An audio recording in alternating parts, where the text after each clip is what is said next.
So you're here to paint the best legion in the Horus Heresy, the Iron Hands. Well, we're going to paint a veteran sergeant. Let's get to it.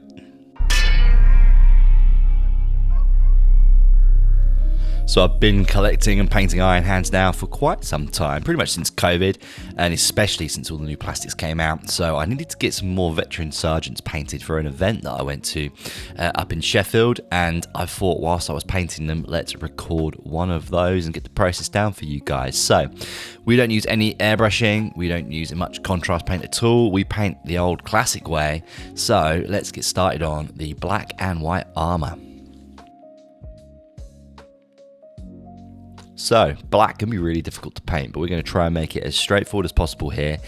We've obviously undercoated our miniature in Chaos Black. Now, Abaddon Black is a very different tone of black to that undercoat. Now, the undercoat is excellent at binding paint to the miniature, but we do want to go over everything with Abaddon Black in case we make any mistakes going forward. So, if we accidentally get some silver on there, we can just grab the Abaddon Black and tidy it up. Now, so how can we get a little bit more definition on this black armour? Well, we're going to do a bit of wet blending. Now, don't be afraid. This is actually, I find, quite a good way of doing it, especially between two very similar tones, rather than trying to go from an extreme yellow to an extreme orange, for example. So we're going to go from charcoal to just black in this case. So make sure Abaddon Black and Corvus Black are in your wet palette, and you're going to want to make sure that these are nicely watered down, not quite a wash consistency, but close.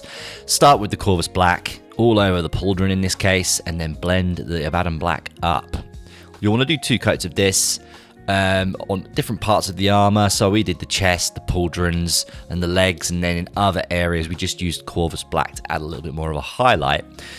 And we're then going to go into the next stage, which is to amplify the wet blend that we've done and just pick it all out so it just really sings together. So to do that, we're going to grab some Mechanica Standard Grey, and we're going to go around all of the edges. We're going to run a line around all the pauldrons, leaving a black ring around the edge of that, and then pick out all the rivets as well. Once that's done, what can we do to make that just stand out even more? The next step would be to grab some Dawnstone and just apply that to the finer edges, so the real edges of all the highlights that we've already done and all of the rivets, and it'll just make all of those corners seem really sharp. Now, our veteran sergeants have a white pauldron, so I don't know why I was wet blending both. I kind of forgot what I was doing. Regardless, we're going to grab some Corax White here. Now, this is a very thick base paint, so you're going to want to make sure this is fairly watered down, and just do 2 coats of this. And we're painting the inside of the pauldron in this case, but you could paint this in whatever colour you would prefer. It always looks great after 2 coats. So, with white, we want to make sure we get some definition. And to do that, we're going to mix some Nuln Oil 50/50 with Lahmian Medium. Now, the reason we're not using a grey wash is because it just seems to just not work with other colours. I find that it's really good when everything is white, but we want that Nuln Oil to be just almost not as intense as it is out the pot. So we're going to wash all of the white sections with this mixed wash that we have made. Now, this might seem a little bit messy, but that is okay. I find that washing the entire area actually is quicker than trying to pin line things sometimes, and when you're painting a whole army of these guys, this is the best way to do it. Now, we're going to go back in with Corax White and paint back over the entire pauldron section, leaving that Nuln Oil mix only in the recesses so that it just bounces out of the model a little bit more. And then what can we do to just frame that a little bit more, just to make it seem like it's pure white? Because remember, Corax White is much more of a light grey. We're going to grab White Scar and just run a line, a little bit like what we did on the other pauldron with the greys. We're just going to run a white line around the edges, just framing that black and white sections with it. Now, you may have noticed that our veteran sergeant here had no helmet on. He is pointing at something into the distance.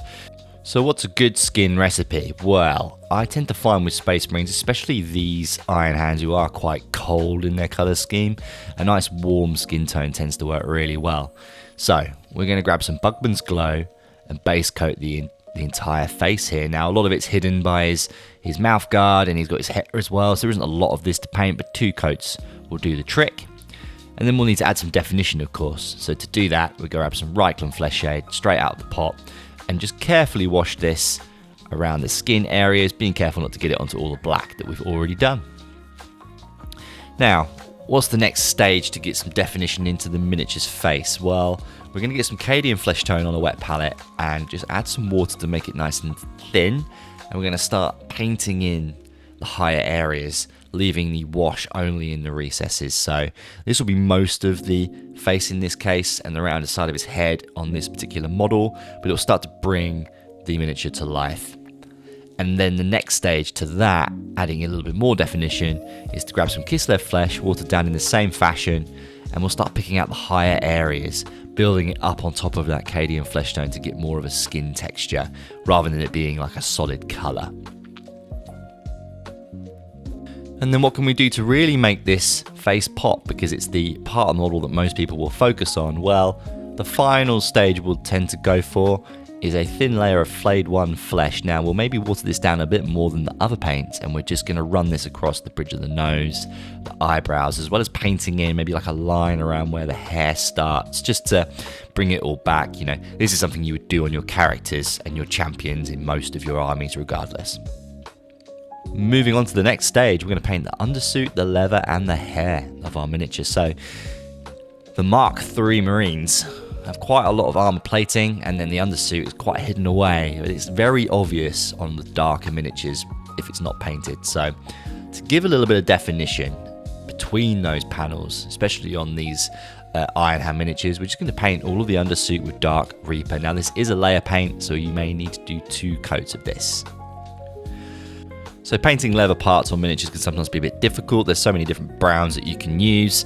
And in this case, we want it to feel quite like a warm colour, because everything else we're using is quite cold. So to do that, we're going to base coat the scabbard here and his hair at the same time with Rhinox hide, 2 thin coats. And we'll get into the next stages in a moment. But before we can do that, we need to go back to our trusty Nuln Oil and wash all of these. Now I realise we're using a lot of Nuln Oil across these models, and it is a very dark miniature as it is.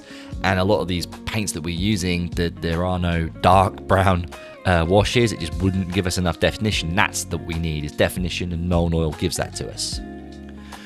So, back to our lovely leather texture. We're going to make sure that we go back to Rhinox hide first and relayer over all of this, leaving the Nuln Oil only in the recesses. Now the reason we're doing this at this point is to give it a really nice consistent texture across all of the leather areas. And then once that is dry, how can we give it more definition and make it look more interesting? Well, we've got 2 stages. The first stage is to grab some Gorfor Brown and run an edge highlight around all of the leather areas. And in his hair, for this case, we'll do the same thing, but we'll add a few strands across there with the brush just to make it look like his hair has been wiped over to one side.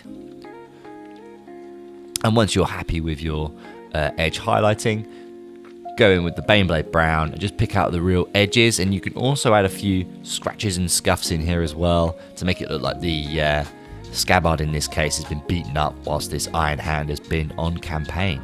Now you can change this leather texture if you want to, with maybe like something a little bit more lighter, but we wanted a really warm colour just to sort of match this Iron Hand veteran sergeant.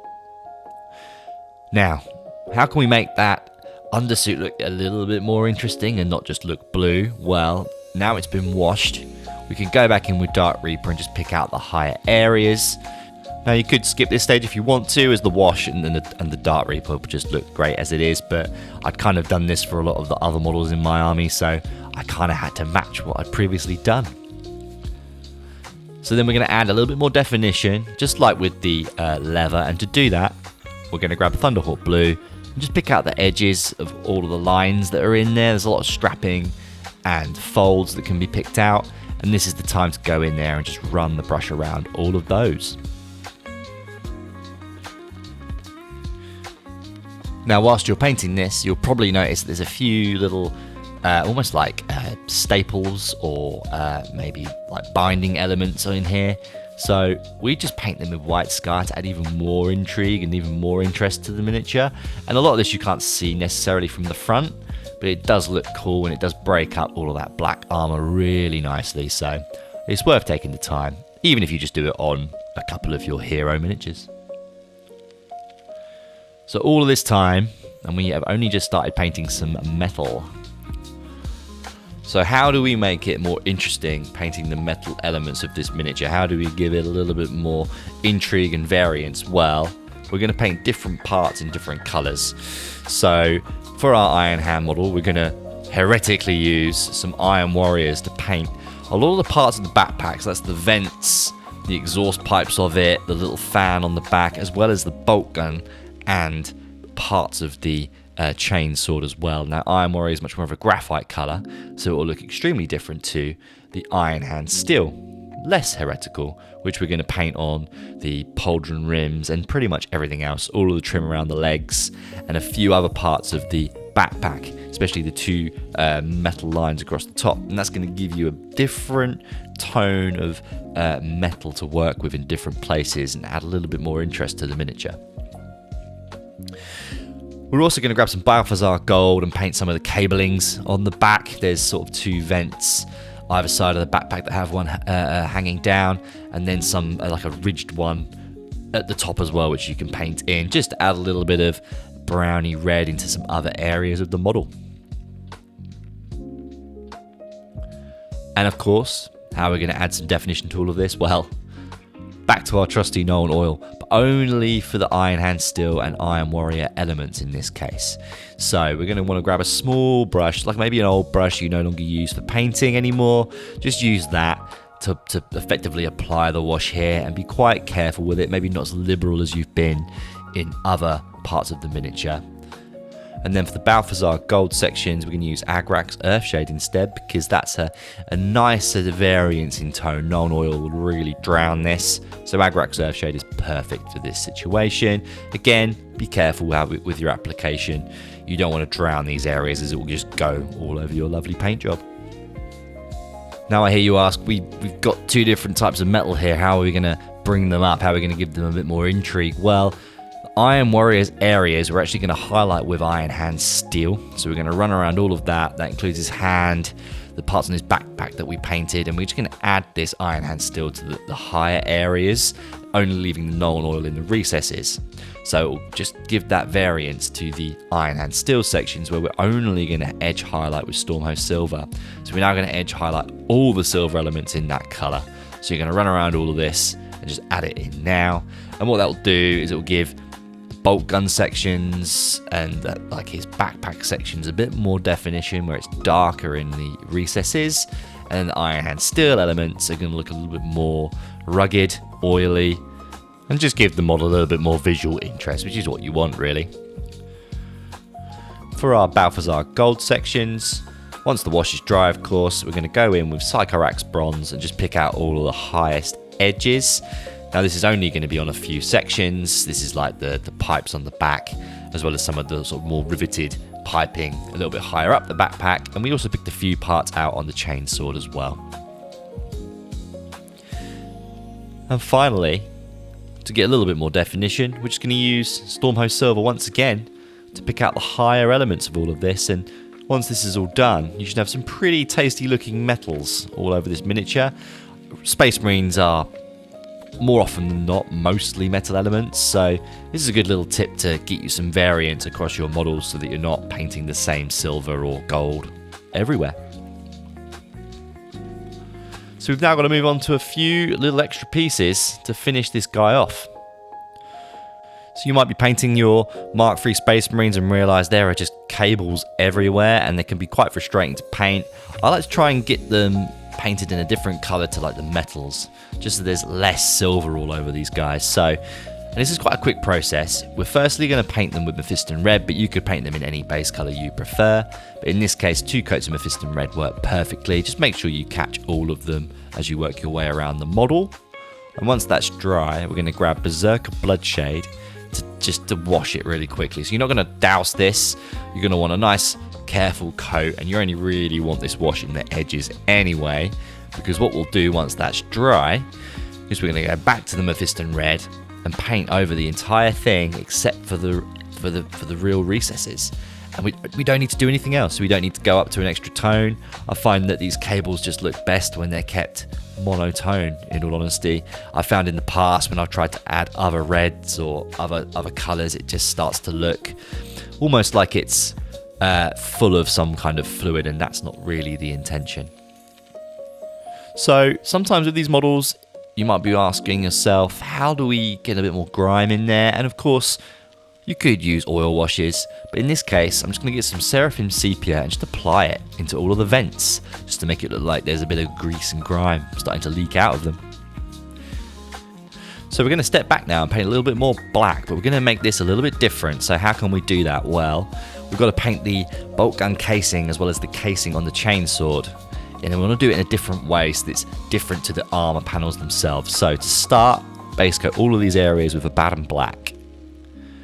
We're then going to grab Corvus Black, make sure this is nicely watered down in our wet palette, and we're just going to pick out the higher areas. We're not going to do any wet blending here. We're going to keep it very simple. Just pick out the highest parts of the bolt gun casing and the highest parts of the chainsword, just to add that definition in. Now, how can we make this look different to the armour? How can we give it a different feel? Well, we can start with Dark Reaper, and we want a bit more of a bluey highlight here. So previously we'd used Mechanical Standard Grey, which I'd call Control Grey. Here we're using Dark Reaper. We're just going to run that around all of the edges of the casings for both weapons. And to give it a little bit more of a pop, we're going to grab Thunderhawk Blue and do a fine edge highlight around all of the highest areas. Now there isn't a lot of this, so it's just more of a pin drop on the edges, in all honesty.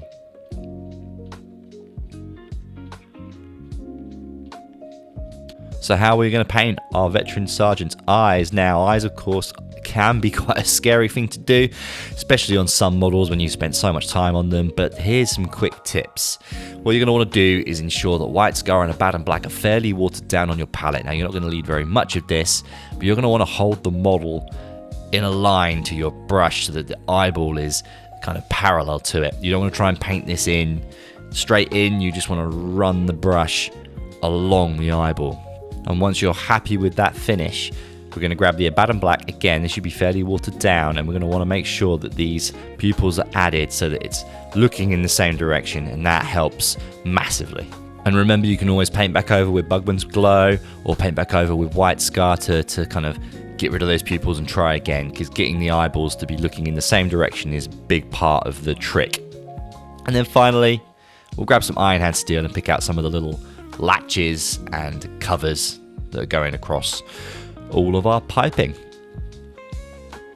One thing to go, and that is all the lenses and blue buttons that are on our model here.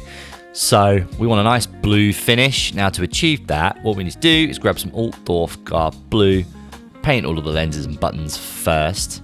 You may want to do 2 coats of this, as this blue is a little bit thin, but see how it finishes after that first coat. We're then going to pin drop some Drakenhoff Nightshade into this, so we want to make sure that it's not really washed necessarily. We almost want the wash to feel like it's kind of blobbed in, giving it like a gradient across the entire space, because we want it to look like a lens more than anything else.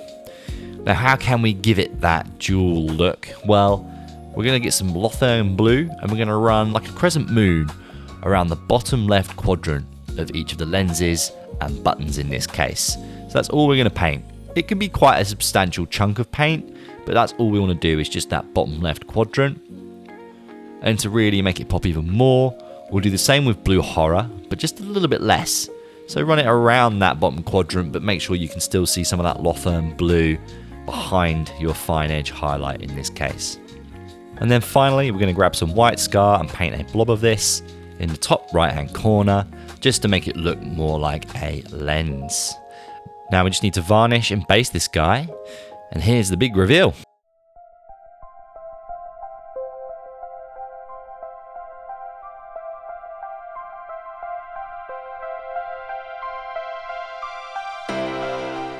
I always enjoy painting Iron Hands. I mean, I have painted so many, but I needed a specific veteran sergeant for this event that didn't have weapons. It was what you see is what you get, or WYSIWYG, so I needed bolt pistols and chainswords, which unfortunately doesn't come in the box set, which is really stupid. Regardless, So if you're interested, I made these 3 veteran sergeants out of the, I think it's the command set, the Mark III version, alongside the melee upgrade sprue, which I wish I kind of purchased before, because it's got some great stuff in there for conversions and adaptations for some of your other miniatures in your army. This has been Herdstone Painting. My name is Mark. Thank you ever so much for watching. We appreciate all the views and all the love we get on the socials. It's awesome. Do like and subscribe if you have a chance. And if you didn't like the video, well, thank you for stopping by regardless. We have a link.bio in our description where you can go and find all the usual things like Patreon, our WhatsApp community, which we'd love to get started. We'd love to create a little bit of a community of all these specialist games. But until then, I shall see you in the next one. Bye-bye.